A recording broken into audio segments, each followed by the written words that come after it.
Common factors and common multiples. जैसे हमारे पास एक एग्जांपल दिया गया है, हमें किसके फैक्टर्स निकालने हैं, 7 एंड 21 के।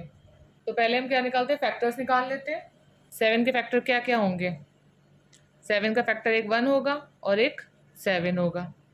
और 21 का फैक्टर क्या होंगे, एक तो 1 होगा, 3 के टेबल में आता है ना, 3 7 ज़ा 21, 7 के टेबल में आता है।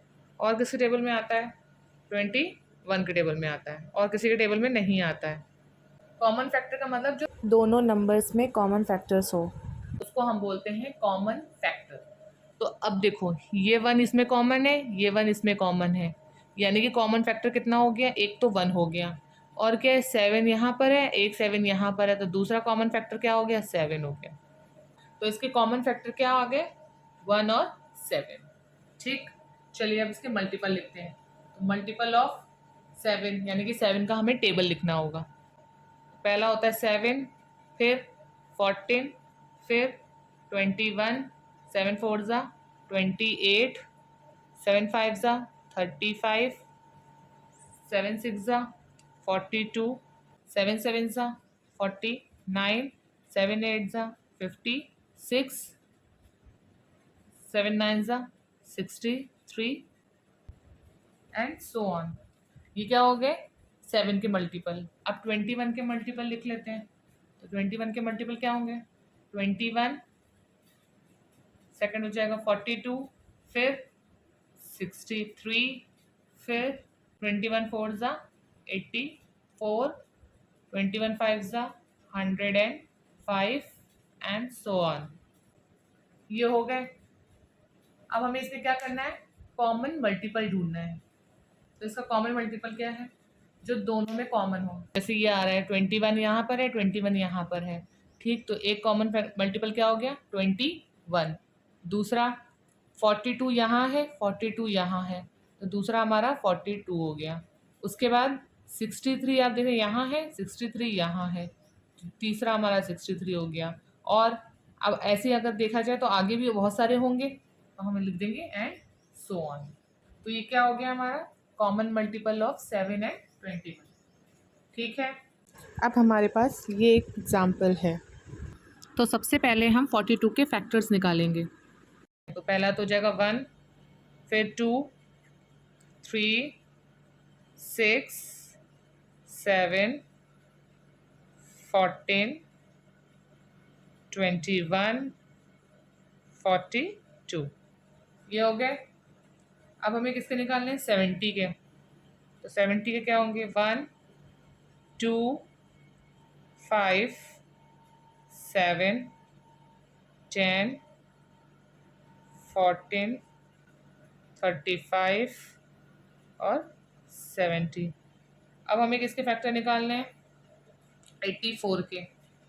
तो 1 2 3 4 6 7 12 14 21 42 84।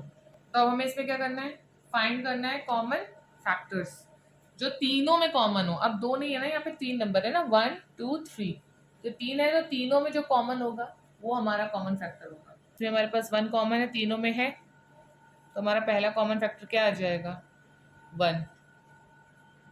और इसमें भी 2 है, इसमें भी 2 है, इसमें भी 2 है, तो इन तीनों में ये है, तो हम लिख देंगे 2। फिर 3 इसमें है, 3 इसमें, लेकिन इसमें नहीं है। फिर 6 इसमें है, इसमें नहीं है, इसमें है, तो हम नहीं लिखेंगे। 7 इसमें है, इसमें है, इसमें है, तो हम 7 लिख लेंगे। फिर 14 इसमें है, इसमें और इसमें भी है, तो हम तीनों में है ना कॉमन, तो हम इसको यहाँ पे 14 भी लिख लेंगे।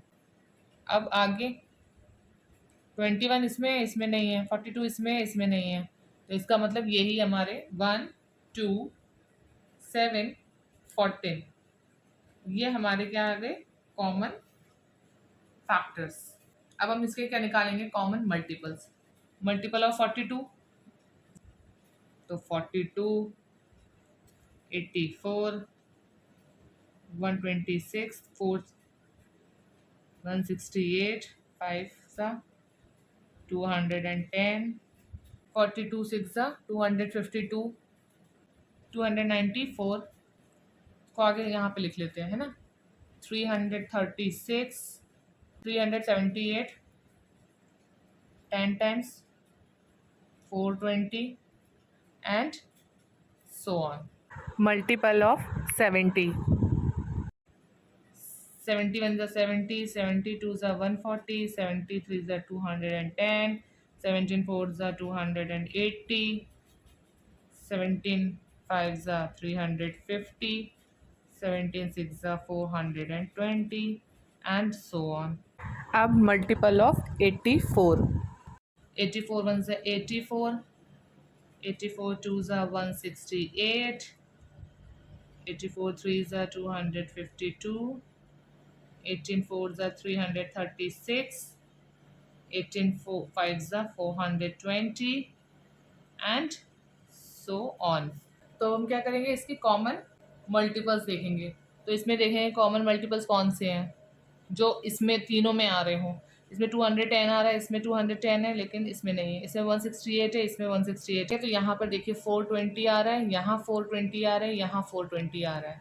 तो इसका कॉमन मल्टीपल कितना हो गया, 420। ऐसे ही आगे और देखेंगे तो हमें और कॉमन मल्टीपल्स मिल सकते हैं। तो ये क्या हो गया, कॉमन मल्टीपल्स। इतना आया आप लोग को समझ में? मिलते हैं अब नेक्स्ट क्लास में। Okay bye.